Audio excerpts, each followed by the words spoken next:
Je me présente Déborah, j'ai 20 ans, j'habite chez mes parents à Dernières-sur-Mer et je vais entrer en formation à l'ADAPT.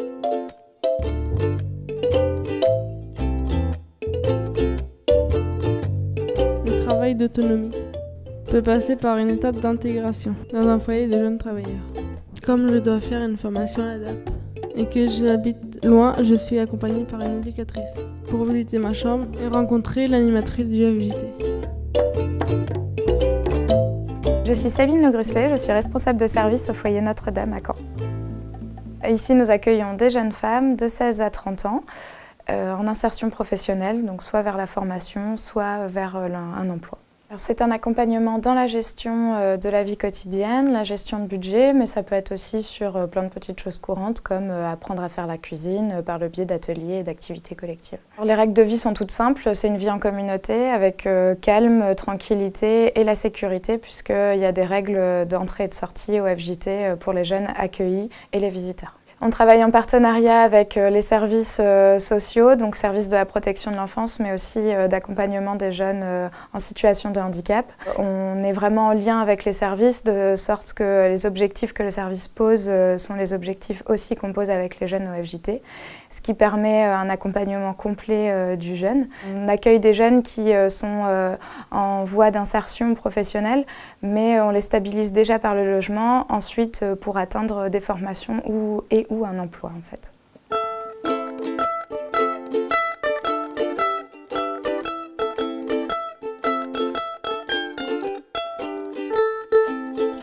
Je m'appelle Olivier, j'ai 25 ans, j'habite à côté de Falaise. Je m'appelle Pierre, j'ai 21 ans et j'habite à Douvres-les-Livrants, à côté de Caen. Oui, je suis hébergé dans un foyer jeunes travailleurs mixtes, en plein centre de ville de Caen, et on est hébergé depuis 6 mois. Et au départ, j'ai eu un peu de mal, parce que c'est pas toujours facile, mais ensuite on s'y fait, quoi. On a des gens qui sont là aussi pour nous aider à bien s'intégrer avec les formateurs et tout ça, donc du coup ça allait. Les difficultés sont les problèmes administratifs, et des fois se sentir un peu seul aussi. Donc. Je participe à des activités, je fais du hockey sur glace à la patinoire de Caen-la-Mer. Donc du coup, avec le foyer, c'est pas mal, parce qu'on c'est juste à côté, ça me permet de faire mon sport et pouvoir suivre la formation en même temps. Mon projet plus tard, c'est de passer mon permis de conduire, si possible, et trouver un emploi après la formation. Moi, ce que je voudrais après, à la fin de la formation, c'est de trouver soit une autre formation pour apprendre un métier qui me plaît, ou alors trouver un travail directement, pour pouvoir prendre mon indépendance, pour pouvoir prendre un appartement et puis pouvoir faire ma vie, quoi. La formation est bien parce que c'est vrai qu'on a tous un handicap, c'est pas toujours facile de vivre avec. Et là, au moins, l'avantage, c'est qu'au moins on n'est pas critiqué sur nous parce qu'on a toujours un problème et tout ça. Et là, ils sont là pour nous aider, tout ça aussi, à nous renforcer contre notre maladie, notre handicap. Bon, moi, je suis confiant par rapport à la suite. Après, on ne sait jamais ce que ça nous réserve, donc on ne sait pas. On verra. Je m'appelle Vincent, j'ai 21 ans et j'habite sur Caen. À l'heure actuelle, je me bats pour m'en sortir, ce n'est pas toujours facile. Je prends beaucoup de recul face aux gens qui jugent.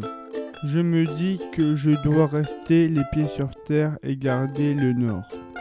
C'est pourquoi je vais faire un stage à l'ESAT hors les murs et rencontrer Monsieur Le Cardonnel. Régis Le Cardonnel, donc chargé d'insertion au sein de l'ESAT intermédiaire hors les murs de l'AXEA. L'objectif d'un ESAT intermédiaire hors les murs est de proposer à des jeunes adultes souhaitant se professionnaliser et d'accéder au milieu ordinaire, de pouvoir, au travers d'un parcours de 5 ans chez nous, se former en situation de travail au sein de nos ateliers, associé à des soutiens et des formations professionnelles, un accompagnement sur l'autonomie de vie personnelle qui doit permettre à terme à ces jeunes de pouvoir postuler et s'intégrer dans des entreprises du milieu ordinaire sur des postes leur correspondants. Les activités qu'on peut proposer au sein de notre ESAT intermédiaire hors les murs sont des activités essentiellement de logistique et des activités de métallerie. Le projet de l'ESAT intermédiaire hors les murs a été construit au sein de l'AXEA, Association de sauvegarde de l'enfance et de l'adolescence, pour permettre à des jeunes sortant d'établissements tels que des IME, IMPRO, ITEP, de l'AXEA, mais aussi d'autres partenaires de la région caennaise, de pouvoir permettre à ces jeunes de tester le projet et un parcours en ESAT intermédiaire hors les murs. Je fais partie d'une formation de la DAP cette année. Avec mon groupe, nous avons l'occasion de poser des questions à des anciens stagiaires. Quel était ton parcours avant d'être embauché à l'ESAT Les Murs? J'étais en pré-pro jeune à Mondeville, à l'ADAPT, en remise à niveau. Avant l'ESAT Les Murs, j'étais en pré-pro jeune à l'ADAPT de Mondeville. Tu travaillais pour quelle entreprise? Je travaille pour le Galibouchard Les Murs. Pour Renault Truck. Quelles sont les tâches que tu réalisais? De la maintenance de contenants. On entretient les contenants pour qu'ils soient aux normes de sécurité pour retourner sur la chaîne de montage. Je mets un sachet de la quincaillerie et je compte, et je soude les sacs. Qu'est-ce qui est facile pour toi? Tout est facile, il y a des choses que j'aime pas mais je les fais quand même. Facile, c'est qu'on se dit que comme on est placé dans un ESAT Les Murs, on a une possibilité d'avancer tout doucement, de prendre son temps pour travailler, tout ça. On n'est pas poussé par la chaîne derrière qui nous dit allez vite, allez vite, allez vite. On sait qu'on est reconnu comme un ESAT, du coup Renault a dit bon on a un temps en plus pour travailler. Qu'est-ce qui est difficile pour toi? Le même rythme tous les jours, au bout d'un moment ça fatigue.